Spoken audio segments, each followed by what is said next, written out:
माँ जगदम्बा के अनगिनत रूप हैं। मैया कभी महासरस्वती बनकर के प्रेम सहित वीणा का गुणगान करने लगती हैं, वीणा का नाद करने लगती हैं। कभी महालक्ष्मी बनकर के प्रेम सहित इस सृष्टि का पालन करने लगती हैं और कभी महाकाली बनकर के प्रेम सहित इस सृष्टि का संहार भी करने लगती हैं। वो माँ जगदम्बा के अनगिनत रूप हैं। ये पूरी सृष्टि एक प्रकार से हमारे सनातन धर्म में हमारे यहाँ कितना सुंदर ये बात है, कितनी सुंदर बात है कि हम यहाँ पर इस भूमि को भी साधारण रूप में भारत नहीं कहते, क्या बोलते हो? भारत माता। हमारे यहाँ शक्ति की को कितनी प्रधानता दी गई है। सनातन धर्म में, हिंदू धर्म में बड़े भाव के साथ हम सभी यहाँ पर साधारण कोई भी नदी हो, पर्वत हो, पहाड़ हो, भूमि हो, हम उसे माँ कह करके संबोधित करते हैं। यहाँ पर बहने वाली नदियाँ गंगा नर्मदा नहीं है, बल्कि गंगा माँ है, नर्मदा माँ है, यमुना माँ है। हम सबों को माँ के रूप में पूजते हैं। पृथ्वी को साधारण पृथ्वी नहीं बल्कि पृथ्वी माता कहकर के प्रणाम करते हैं। हमारे यहाँ इसलिए बड़े भाव से कहा है कि उस शेरावाली के, उस जगदम्बा मैया के अनगिनत रूप हैं। पग पग पर वो शक्ति हमारे साथ चलती है। इसलिए वो जगदम्बा मैया के नाम का गुणगान निरंतर करना चाहिए। ऐसे वो जगदम्बा मैया की अनगिनत स्वरूप आज युद्ध की भूमि में भी दिखाई दे रहे हैं। ब्रह्माणी, रुद्राणी, आज वैष्णवी, ऐन्द्री, बाराही, नारसिंही इत्यादि अनगिनत और भी कितनी शक्तियां आज युद्ध की भूमि में उपस्थित हुई। रक्त बीज जब सम्रांगण की भूमि में आया है, इसे तो पहले से इतना अभिमान था कि मैं किसी के हाथों मर नहीं सकता, क्योंकि मेरा तो अंत होना मुश्किल है। युद्ध में जब जब चोट खाएगा, रक्त की बूंद पृथ्वी पर गिरेगी तो दूसरा तीसरा रक्त बीज उत्पन्न होना ही होना है। इसलिए इसे भय नहीं था किसी का, लगता था मैं तो कभी मरूंगा ही नहीं। आज जगदम्बा मैया और इस रक्त बीज के बीच में भयंकर संग्राम होने लगा। आज जितनी शक्तियां थी सबने बारी बारी के साथ इस रक्त बीज पर प्रहार किया। वैष्णवी ने अपने सुदर्शन चक्र को चलाया और इस रक्त बीज पर जैसे ही वो सुदर्शन चक्र लगा तो रक्त बीज के शरीर से रक्त की धार निकल पड़ी। चक्र लगते ही रक्त की धार जैसे निकली और पृथ्वी पर असंख्य बूंदें गिरी तो असंख्य रक्त बीज उत्पन्न हो गए। उसी समय यहाँ पर ऐन्द्री ने भी अपने वज्र से उस रक्त बीज पर प्रहार किया।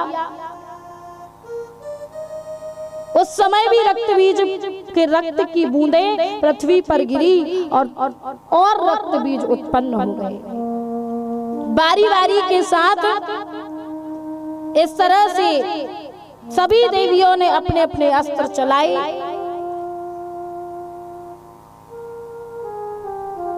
और जितने भी अस्त्र रक्त बीज पर लगते रहे, उसके शरीर में जैसे ही वो अस्त्र शस्त्र लगते तो उसके शरीर से रक्त की धार बह चलती और जब रक्त की बूंदें पृथ्वी पर गिर जाती तो उससे और रक्त बीज उत्पन्न होते जाते। एक रक्त बीज की कौन कहे, इस सम्रांगण की भूमि पर, इस युद्ध की भूमि पर अनगिनत रक्त बीज उत्पन्न हो गए महाराज। हजारों लाखों रक्त बीज उत्पन्न हो गए। यहाँ एक रक्त बीज नहीं मारा जा रहा, एक रक्त बीज को मारना मुश्किल हो रहा है। अनगिनत रक्त बीज उत्पन्न हो गए तो देवतागण घबराने लगे कि बताओ माँ जगदम्बा कैसे रक्त बीज का अंत करेंगी, कैसे ये रक्त बीज मारा जाएगा। देवतागण चिंतित हुए। आज बारंबार जगदम्बा ने भी इस पर प्रहार किया लेकिन रक्त बहता जाता था। रक्त बीज उत्पन्न होते जाते थे, विनाश का तो कोई नामो निशान ही नहीं था। क्या किया जाए जिससे ये रक्त बीज मरेंगे? तब माता कौशिकी ने चामुंडा मैया से कहा, हे महाकाली, हे कालिका, आप एक कार्य करो, आप इस ढंग से इस रक्त बीज का रक्त पीती जाओ कि इसके रक्त की बूंद, एक भी बूंद पृथ्वी पर ना गिरे।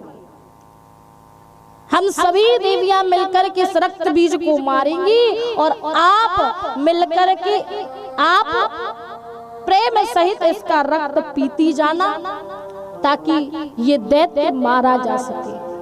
अन्यथा ये रक्त बीज मर नहीं सकता है, रक्त बीज को मारना मुश्किल है। तब माता महाकाली ने वही कार्य किया।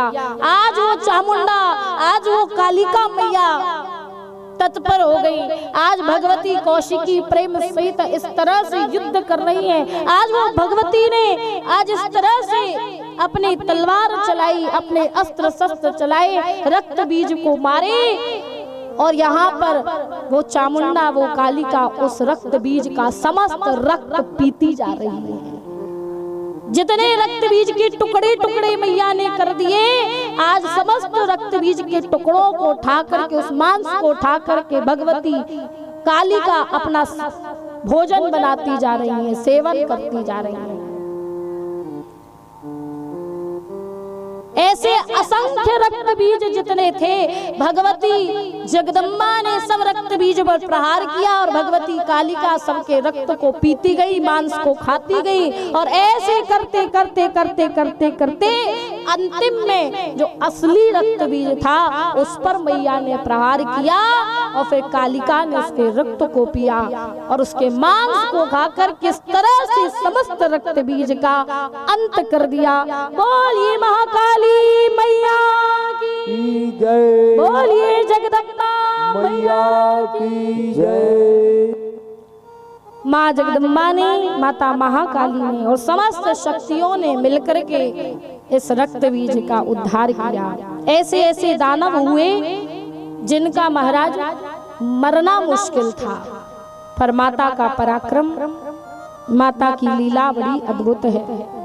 रक्त बीज जब मारा गया तो ये समाचार कुछ दैत्यों ने जाकर के फिर शुंभ और निशुंभ को दिया।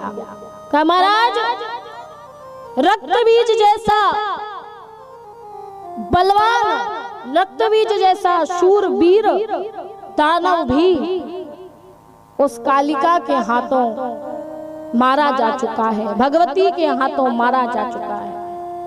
निशुंभ ने कहा कि हे भैया, आप चिंता मत करो, अभी आपका छोटा भाई जीवित है। तो निशुंभ चल पड़ा महाराज भगवती के साथ युद्ध करने के लिए। निशुंभ जब आया, आज विशाल सम्रांगण की भूमि में निशुंभ पहुंचा। पहुंच करके आज उसने तुरंत ही भगवती पर, मां जगदम्बा पर अपना धनुष चलाया, धनुष उठाया, भगवती जगदम्बा के ऊपर बाणों की वर्षा करने लगा। आज भगवती चंडिका ने समस्त बाणों को काट दिया महाराज। आपस में भयंकर संग्राम होने लगा। निशुंभ और माता जगदम्बा, माता कालिका, चामुंडा सब युद्ध के लिए तत्पर हो गई। बलवान सिंह भी दैत्यों को मारता जा रहा है, अपने तीखे नखों से वो दैत्यों को चीरता है और मांस खाता जाता है। यहाँ आज जैसे ये निशुंभ आया, शुंभ भी अपने सैनिकों के साथ आया, पर अभी देखा कि निशुंभ युद्ध कर रहा है तो शुंभ वापस चला गया। निशुंभ युद्ध करने लगा।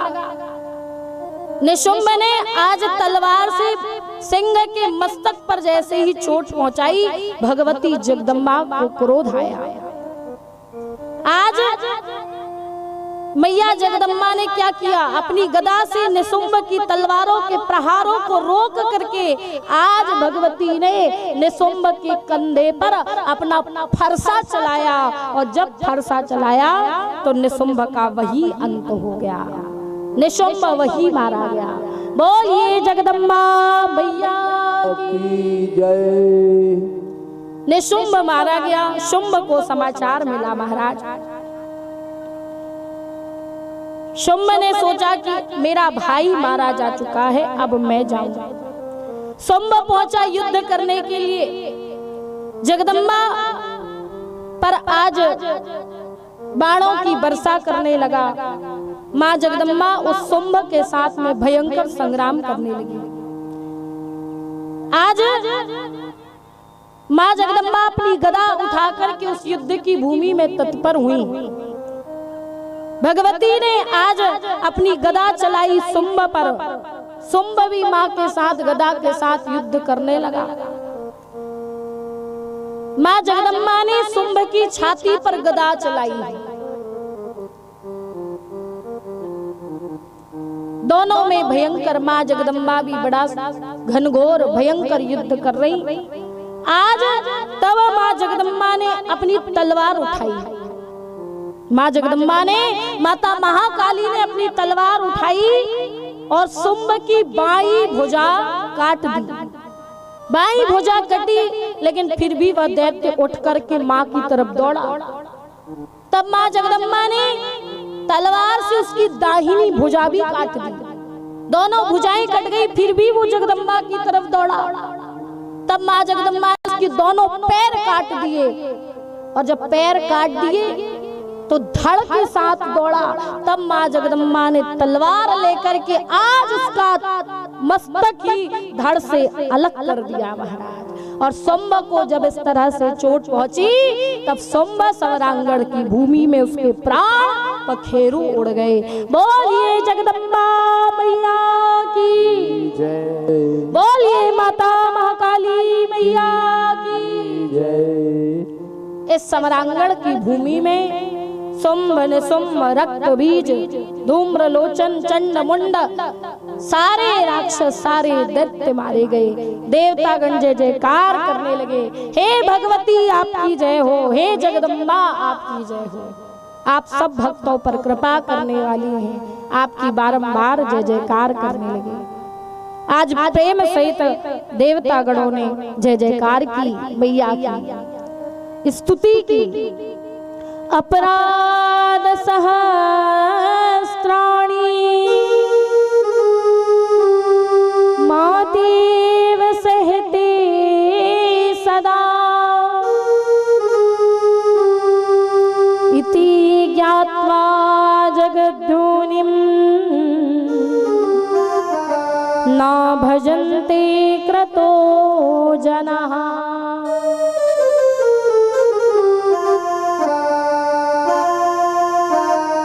हे माँ, आपकी कृपा अद्भुत है। आपने हम समस्त देवता गणों पर कृपा की। हे मैया, आपकी कृपा से भक्त जो चाहे उसे प्राप्त हो जाता है। आज हम समस्त देवतागण निर्भीक हो पाए, अपने जीवन में आज निर्भीकता को प्राप्त कर पाए, तो माँ आपकी कृपा से देवतागणों ने बारी बारी से माँ जगदम्बा की स्तुति की और खूब जय जयकार की। एक बार सभी लोग प्रेम से जोर से जयकार लगाएंगे। बोलिए जगदम्बा मैया की जय।